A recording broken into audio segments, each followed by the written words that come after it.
সাদা শকুন। শকুন কেন?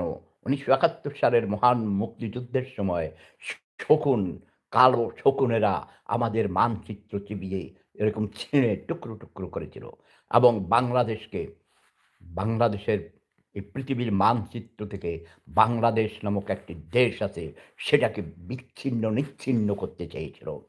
সেই শকুনদেরই উত্তরসূরি ডাক্তার শফিকুর রহমান, এই সিলেটি পাগা আবাদির ঘরের আবাদি, সে এখন সাদা শকুন রূপে এসেছে।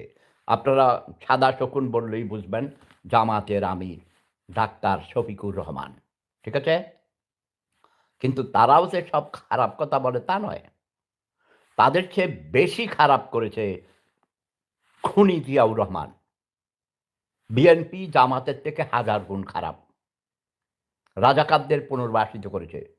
শাহ আজিজের মতো কুখ্যাত রাজাকারকে প্রধানমন্ত্রী বানিয়েছে এই মুক্তিযোদ্ধাদের হত্যাকারী কর্নেল তাহেরকে যে ফাঁসিতে ঝুলাইছিল সেই খুনি জিয়া এবং তার বিধবা স্ত্রী পরবর্তী সময়ে জামাতের কিছু নেতাদেরকে মন্ত্রী বানিয়ে বাংলাদেশের পতাকাকে অসম্মান করেছে।